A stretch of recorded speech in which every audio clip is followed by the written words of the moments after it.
Salam jemaat Tuhan, jumpa lagi dalam program Light of Revival, renungan firman Tuhan yang akan menuntun kita di sepanjang hari ini. Mari kita membaca firman Tuhan di dalam Markus 1 ayatnya yang ke-41.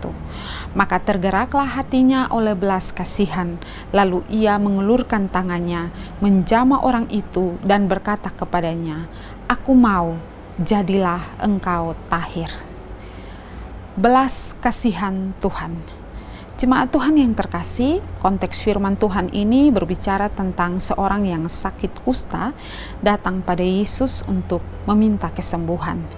Dikatakan bahwa ia datang sambil berlutut, ia memohon bantuan Tuhan agar dapat menyembuhkannya. Orang kusta ini datang mencari Yesus setelah Tuhan Yesus mengajar di rumah ibadah dan memberitakan Injil. Dan yang menarik dari perkataan orang kusta ini adalah dia berkata, "Kalau engkau mau," bukan "kalau engkau bisa." Jemaat Tuhan yang terkasih, betapa seringnya dalam doa kita berkata kepada Tuhan, "Kalau engkau bisa."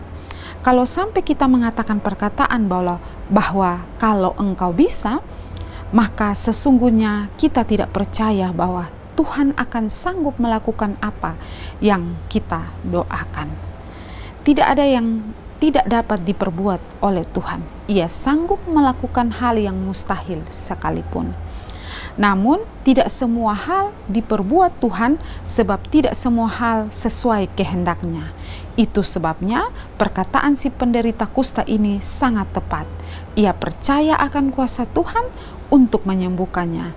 Ia hanya tidak tahu apakah penyembuhan ini berada dalam kehendak Tuhan atau tidak. Tetapi puji Tuhan, ternyata penyembuhan ini berada dalam kehendak Tuhan atas dirinya. Tuhan menjawab, "Aku mau, jadilah engkau tahir." Tuhan pun mengulurkan tangannya dan menjamah orang itu. Seketika itu juga lenyaplah penyakit kusta orang itu. Jemaat Tuhan yang terkasih, menarik bahwa Markus mencatat bahwa tatkala Tuhan melihat orang kusta itu dan mendengar permohonannya, tergeraklah hatinya oleh belas kasihan. Maka Tuhan menyembuhkannya.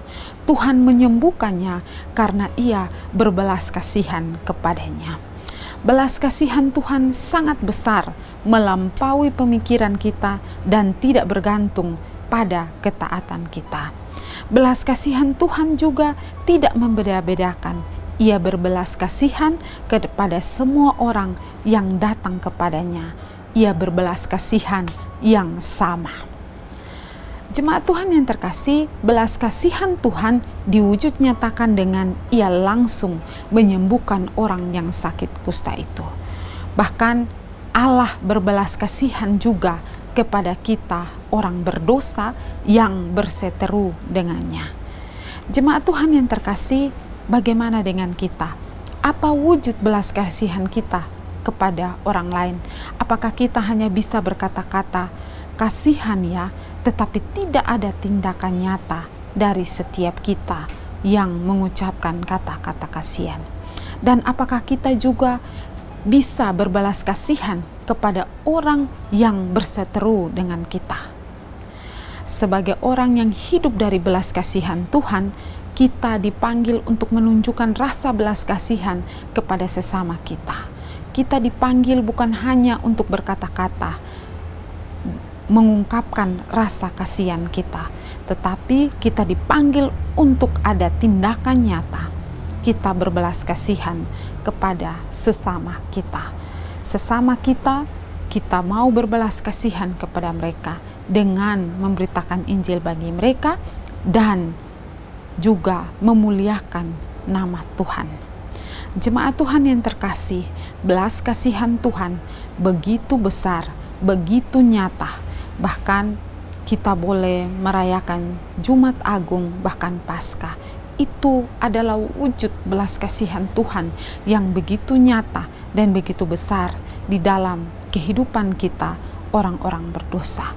Oleh karena itu, kita mau mengucap syukur dan berterima kasih atas belas kasihan Tuhan yang begitu besar di dalam kehidupan kita.